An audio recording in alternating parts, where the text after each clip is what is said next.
Meus irmãos, que a paz de Jesus continue presente em nossos corações. Vamos a mais uma etapa do estudo do Livro dos Espíritos, lembrando que estamos terminando, já estamos na pergunta 900 e pouco. Eu quero agradecer a Deus, Pai e Mãe, agradecer a Jesus, nosso irmão maior, que nos dá esta oportunidade de falar.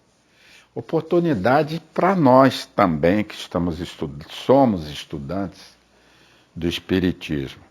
Estamos estudando o Livro dos Espíritos e vamos para o livro 4, terminando o livro 3, que falava das leis morais, e vamos falar agora do livro 4, que fala sobre esperanças e consolações, penas e gozos terrestres.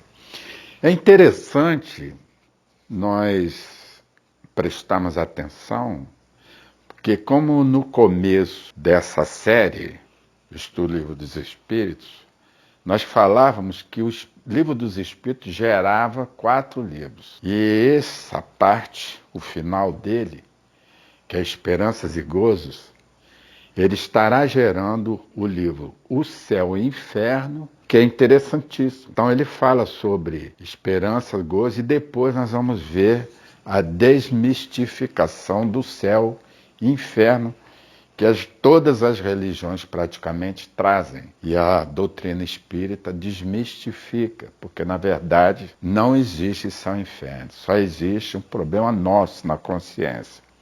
Então nós vamos falar, é o livro 4, no capítulo 1, que fala sobre penas e gozos terrestres.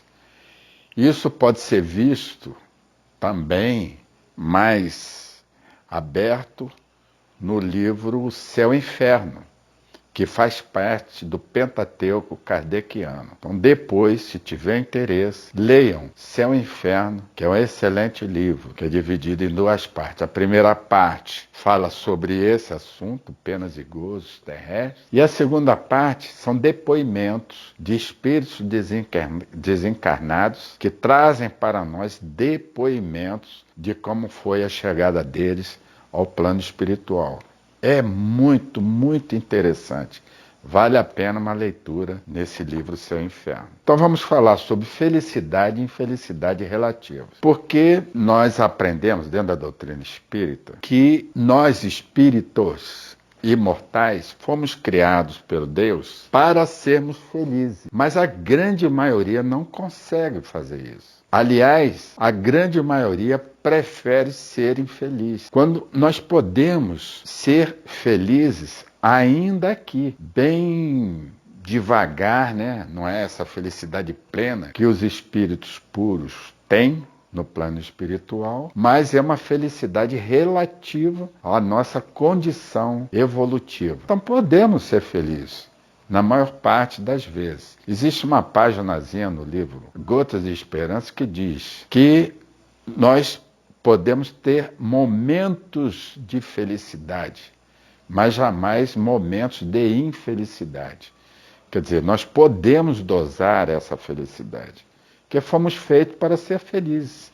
Não há a mínima condição de sermos infelizes. E quando alcançarmos a pureza como espírito, espírito puro, naquela hierarquia dos espíritos, na pergunta 100 a 114, iremos descobrir, para ser plenamente feliz, teremos que ser espíritos puros. Aí sim estaremos desfrutando cada vez mais da felicidade plena. Daí a pergunta de Kardec aos espíritos, se o homem pode gozar sobre a terra de uma felicidade completa. É a pergunta que ele faz.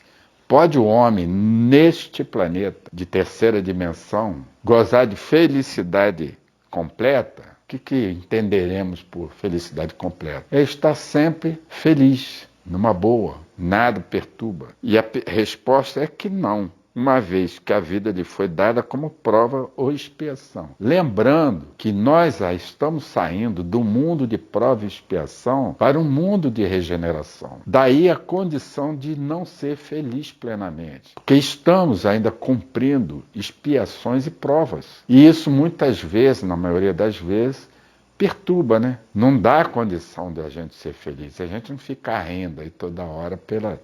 E existe também os problemas dos outros, a infelicidade dos outros que nos perturbam.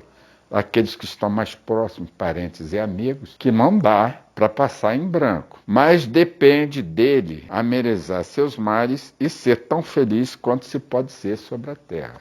Ser feliz quanto pode ser sobre a nossa terra. Eu posso ter momentos de felicidade. Não há motivo para viver só infeliz, né?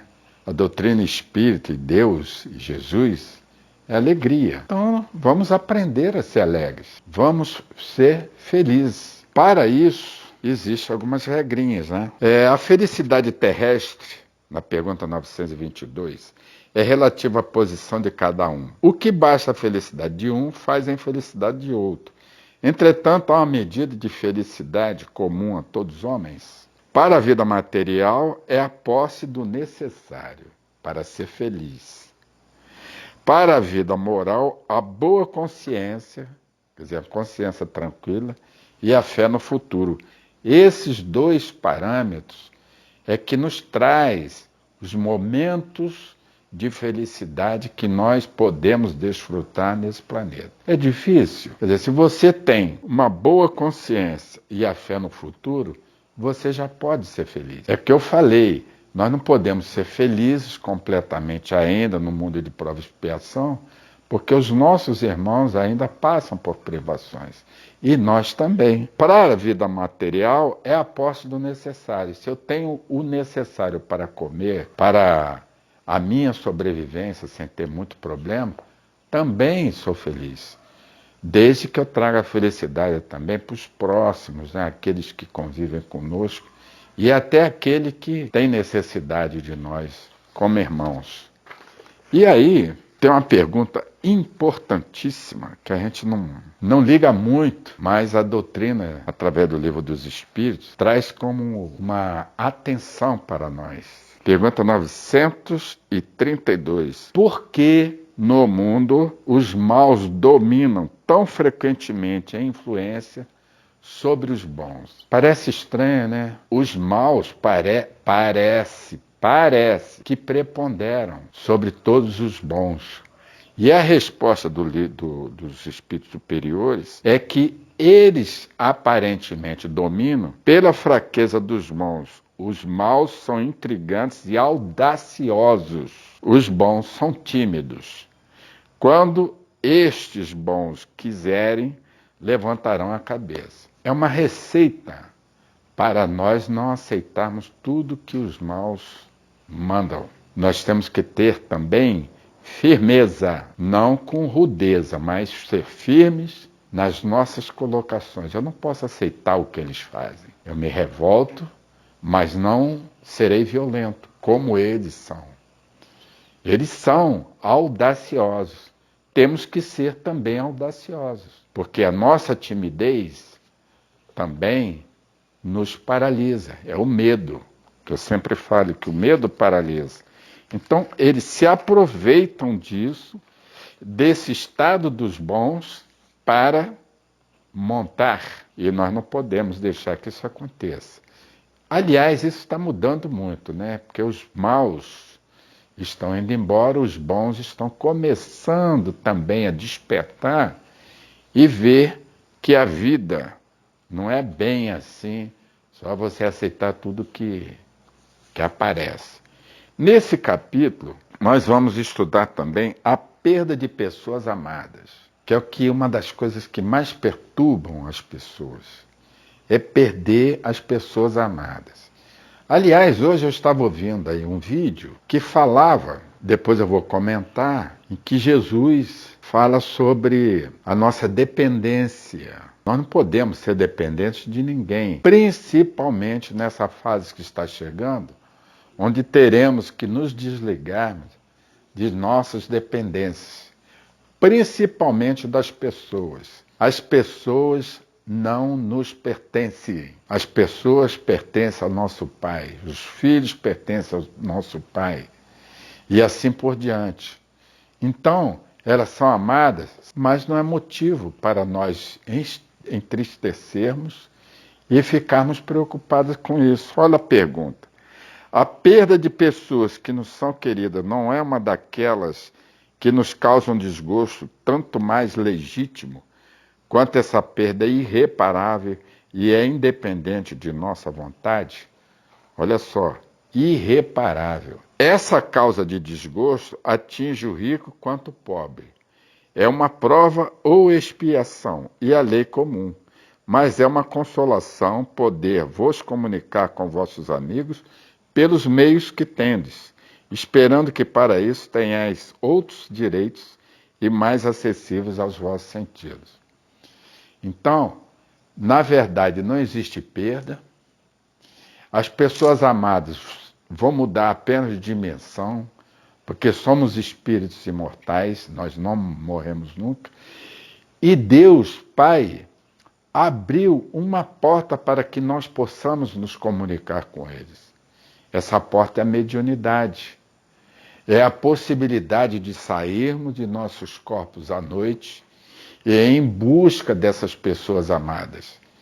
Então isso não é irreparável e também é independente da nossa vontade. Então nós temos instrumentos para entrar em contato com essas pessoas amadas. Elas são imortais como nós. Então nunca devemos pensar que elas é uma perda irreversível. Um dia nós a encontraremos quando retornarmos ao mundo espiritual e a encontraremos se ela não estiver encarnada novamente. Ou, se estiver encarnada, a visitaremos como espírito. Lembrando que o telefone toca de lá para cá. E aí vem uma outra pergunta interessante que os nossos irmãos de outras seitas, de outra religião, brigam muito com isso. Eles acham que essa comunicação com os mortos é uma profanação. Há religião até que proíbe que os seus profitentes rezem pelos mortos. São duas coisas erradas. Não estamos julgando, estamos apenas mostrando um aspecto que a doutrina dos Espíritos traz e que Jesus cansou de nos avisar. A reza pelos mortos e achar que a mediunidade, as comunicações de além-túmulo, é uma profanação. Não pode haver nisso profanação quando há recolhimento e quando a evocação é feita com respeito e decoro. Conversar com os mortos não tem nada de profano. Rezar pelos mortos também não tem nada a ver. Eles até precisam, necessitam. Há livros espíritos que demonstram que cada prece que chega ao destino, aquele que o recebe, recebe como se fosse um alívio, um balde de água fria nas atribuições que eles têm. Então, não tem nada de profano e rezar pelos mortos deve se tornar uma necessidade que todos nós teremos. Vamos falar também de decepção, ingratidão, afeições destruídas. Para nós, ingratidão é uma decepção muito grande. Você faz as coisas para a pessoa, é amigo, tem aquela afeição, tudo, e um dia, quando você menos espera, recebe uma ingratidão. Nossa, como dói, né? Só quem conhece a ingratidão dentro do peito é que sabe como dói. Imagina quando a gente fica falando de Deus Pai, que Ele não faz, que Ele... Quanta ingratidão! Que nós recebemos o sol, recebemos chuva, a nossa alimentação, a nossa vida, tudo é dado pelo nosso Pai. E, no entanto, nós não temos o mínimo de ingratidão. É a pergunta 937. As decepções que nos fazem experimentar a ingratidão e a fragilidade dos laços de amizade não são também para o homem do coração uma fonte de amargura? Pensa bem. Claro que é, né? Uma fonte de amargura, como Kardec usou bem o vocábulo. E a resposta é que eles nos ensinam a lastimar os ingratos e os amigos infiéis. Eles serão mais infelizes do que nós. A ingratidão é filha do egoísmo, e o egoísta encontrará mais tarde corações insensíveis. Lembra daquela frase que a gente está sempre falando? Que o que você planta tem que colher? A ingratidão é uma dessas sementes que nós plantamos, mas que teremos que colher também. Por isso, vamos agradecer aquela pessoa que faz as coisas por nós, que nos serve. Não precisa ser uma coisa, enorme, mas aquele padeirinho que faz o pão nosso de cada dia, será que ele não merece a nossa gratidão pelo pão que ele faz? Será que os nossos companheiros, pela vida que leva junto conosco, a comida que fazem, será que não merece a nossa gratidão? Porque isso vai ter uma cobrança. Em tudo existe o fazer a lei de causa e efeito. O que eu faço, eu tenho de volta aquilo que eu fizer. Esse capítulo é importante porque ele vai falar de um assunto que eu gosto muito de falar. E faço até palestra sobre isso, porque a doutrina espírita, já falei, ela tem uma conotação sobre a vida que as outras religiões não têm. Então nós vamos falar agora sobre o medo da morte e falar também sobre a valorização da vida. Sobre o medo da morte, diz o seguinte, na pergunta 941. O receio da morte é para muitas pessoas uma causa de perplexidade. De onde vem esse temor, uma vez que elas têm diante de si o futuro? É errado que tenham esse temor, todavia, que queres tu? Se procuras persuadir em sua juventude de que há um inferno e um paraíso, mas é que mais certo que elas irão para o inferno, porque lhe dizem que o que está na natureza é um pecado mortal para a alma. Então imagine o bebezinho, criança desde pequenininho, as outras religiões que falam que tudo que está na natureza é pecado, e quando você peca, você vai para o inferno, que o inferno é fogo, e que o inferno é assim assado. Você vai crescendo e vai ficando temeroso. O medo vai induzindo você a ter temor do inferno. Só que ele não existe. É aqui que começa o livro O Céu e o Inferno. No livro O Céu e o Inferno, isso é mais explícito, é mais explicado. Por que as pessoas têm tanto temor da morte, se a morte não existe? Explica lá que as pessoas são educadas desde criança a ter medo da morte. E ao crescer, esse medo transforma as pessoas que acreditavam nisso em materialistas ou ateus. Porque ele vai vendo que há incoerência nessa notícia que a igreja passa para ele. Ele vai crescendo, já não acredita mais em Papai Noel, já não acredita mais em cegonha, o caminho dele é para materialismo ou o ateísmo. Não sei qual dos dois é pior. É isso que as religiões, em sua maioria das vezes, leva aquela pessoa a essa caminhada. Não é? A morte não inspira no justo nenhum medo, porque com a fé ele tem a certeza do futuro. A esperança lhe faz esperar uma vida melhor. E a caridade, da qual praticou a lei, dá-lhe a segurança de que não reencontrará no mundo em que vai entrar nenhum ser do qual deve temer o olhar. Olha só, 3 coisas que essa doutrina espírita traz para nós em relação à morte. Aliás, em relação ao medo da morte.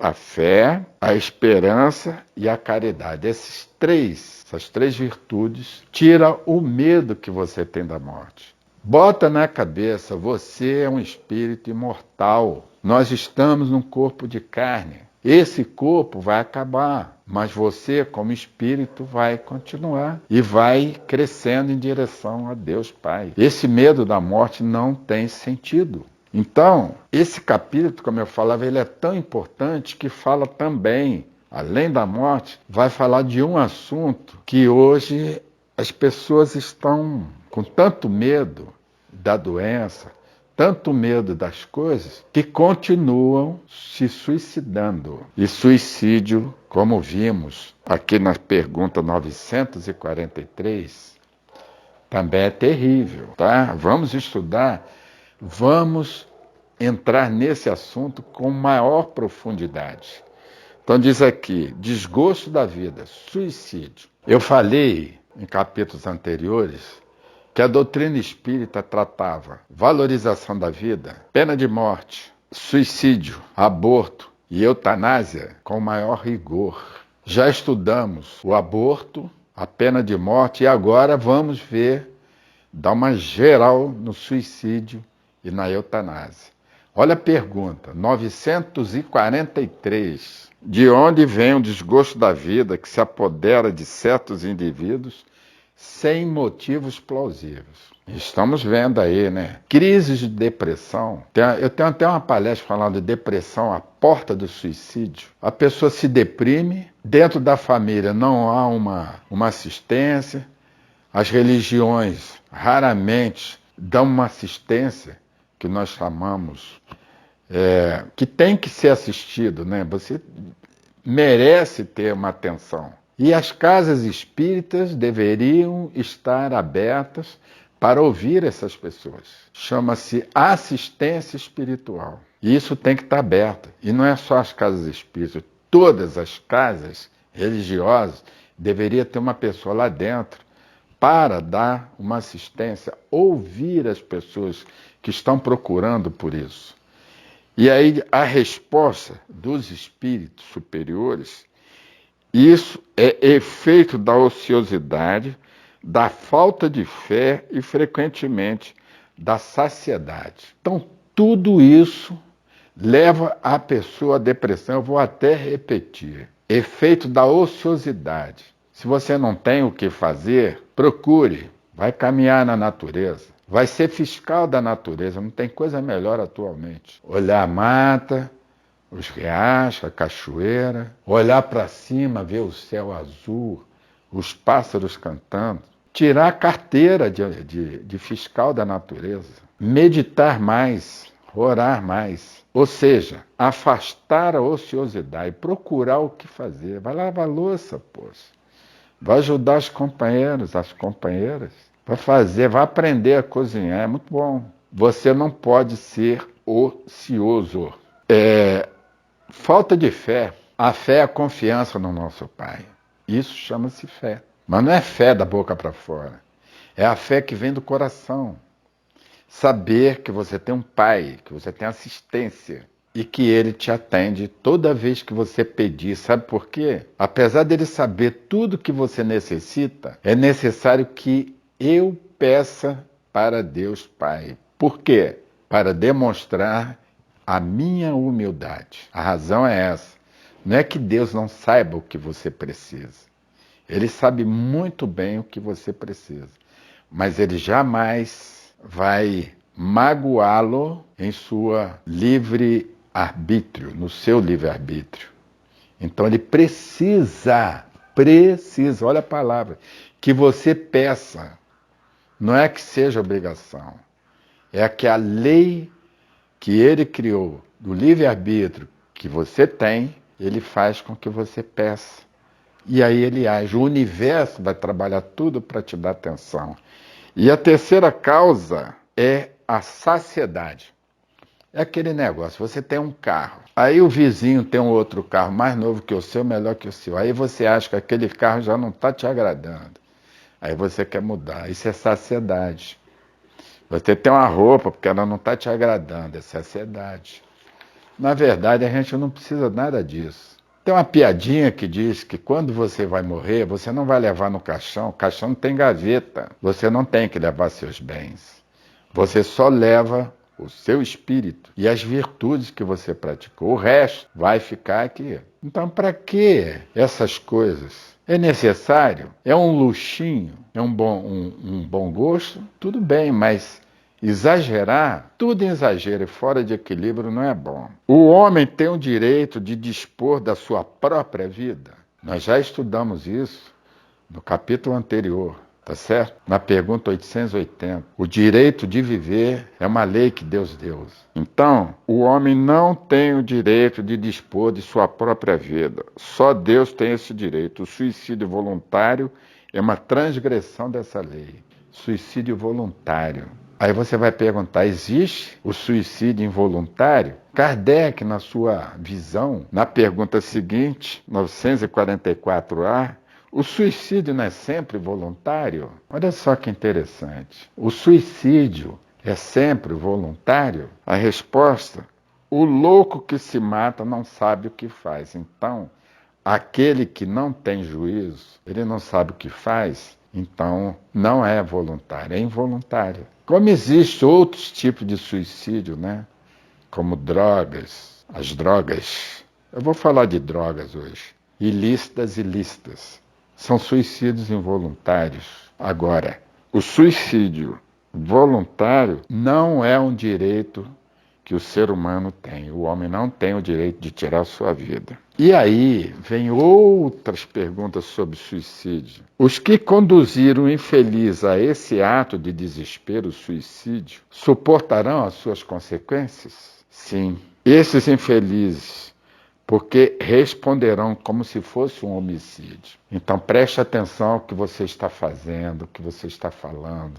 Aquela pessoa que já está em depressão e você torna mais depressiva, se ela se suicidar por sua causa, meu amigo, você será responsabilizado. Ele também terá uma parcela de culpa. Então não é bom. Por isso que a doutrina fala sobre a caridade de ouvir as pessoas, a caridade da convivência, a fraternidade. São aspectos da caridade que nós devemos fazer, porque todos nós estamos sujeitos a isso. Quem de nós, às vezes, não se deprime? Deprimir, todos nós temos essa condição. É mesmo que falar que ninguém erra. Errar é humano. Só não podemos se manter no erro e deprimir também. Nós não podemos nos afundar num poço. Nós temos que sair. E para sair nós temos que aqueles 3 critérios que foi falado atrás e mais a vontade de sair disso. O suicídio que tem por objetivo escapar à vergonha de uma ação má é tão repreensível quanto a que é causado pelo desespero. Eu sempre tenho que lembrar que esse livro foi escrito há mais de 150 anos. E há 150 anos os costumes eram outros. Então muitas vezes uma atitude vergonhosa parecia vergonhosa à sociedade, aí a pessoa tinha vontade de se matar porque, poxa, aquilo era uma vergonha. Hoje não é bem mais assim, porque existem instrumentos e conhecimento para evitar isso. O suicídio não se apaga pela falta, ao contrário, nisso há 2 em lugar de 1.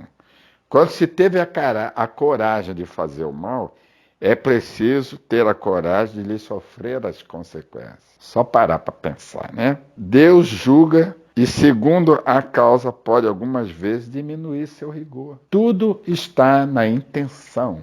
Deus, nosso Pai, julga tudo pela intenção. Pergunta importantíssima. O suicídio é desculpável quando tem por objetivo impedir a vergonha de recair sobre os filhos ou a família? Você já pensou sobre isso? A pessoa se suicidou porque ficou pensando na mulher, nos filhos, como seria, tal. Aquelas coisas, né? Aquele que age assim não faz bem, mas o crê. Deus lhe tem em conta, porque é uma expiação que impôs a si mesmo. Então não precisa, não há necessidade. Suicídio sempre é um problema. O problema é que as religiões não explicam o que é o suicídio. O pior, não fala sobre o efeito que vai ter no futuro. Porque se você se suicidar, meu amigo, você vai passar o tempo que faltava para completar a sua caminhada no plano espiritual, enterrado, sofrendo o desgaste do seu corpo. Ou seja, se você ia viver até 60 anos e aos 40 se suicida, esse resto de vida que você teria, naquelas condições que nós falamos, você vai passar enterrado, mas sentindo todas as dores como se estivesse vivo, os vermes comendo o seu corpo, e você só será libertado quando lembrar que Deus existe, ou quando o tempo que passou lá enterrado estiver vencido. Acha absurdo? Vou indicar um livro para você ler. Toda livraria espírita tem esse livro. Estante da Vida, Segunda Crônica, chama-se O Depoimento. É um livro do irmão X. Aliás, eu já falei sobre isso. Psicografia de Chico Xavier. Um dos melhores livros, as melhores crônicas sobre o mundo espiritual. E dá uma descrição bem leve do que é o suicídio, o que acontece com o suicídio. E se você estiver interessado em aprofundar esse assunto, tem um livro barra pesada, que é Memórias de um Suicídio, com a psicografia de Ivone Pereira, pelo espírito Camilo Castelo Branco. Acho que é Camilo Castelo Branco ou Camilo Castelo Filho.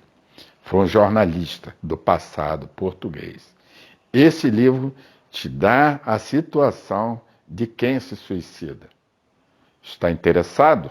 Leia. A doutrina tem essa vantagem, traz para você instrumentos para que você tenha o conhecimento que nenhuma religião te dá. Não que ela seja melhor, mas é a mais esclarecida. Mas tem uma pergunta aqui também interessante. O sacrifício de sua vida não é meritório algumas vezes, quando tem por objetivo salvar de outro, de ser útil aos seus semelhantes. Você está numa ponte, num rio passando, e você vê, na beira da praia também, uma pessoa se afogando. Aí você corre para salvá-la. Aí você se arrisca e acaba praticando um suicídio. Você morreu ao tentar salvar a vida daquela pessoa. Pela sua lógica, é meritório? Claro, né? A resposta, não tem outra resposta, que isso é, olha a palavra que é usada, sublime. É sublime. Sublime é maravilhoso. Quando você se sacrifica pelo bem de outro, nesse caso, isso é sublime para Deus. Segundo a intenção e o sacrifício de sua vida, não é suicídio. Então bote na sua cabeça. Quando você pula no rio, no mar, para tirar uma pessoa e não consegue, isso não é suicídio. Isso é sublime, porque você doou a sua vida. Pode até não ter êxito, mas não é considerado suicídio. E aí, vamos ver mais uma perguntinha sobre o suicídio. É a pergunta 953. Quando uma pessoa vê diante de si uma morte inevitável e terrível, vamos dizer que uma pessoa descobre que ela está cancerosa, já está nos finais, e ela é culpada por abreviar de algum instante seus sofrimentos por uma morte voluntária, é suicídio? Sempre se é culpado por não esperar o termo fixado por Deus. Eu descubro que eu estou com uma doença e só tenho horas, segundo os médicos, que não têm condição de saber o que Deus pensa, mas eu tenho horas de viver. Aí eu abrevio a minha vida porque, ou o médico abrevia a minha vida por instigação minha. Por favor, tira minha vida que eu tô... Só falta mesmo pouco. Olha só Deus sabe o tempo que você tem para ir embora, tá certo? Você tem um tempo fixado por Deus.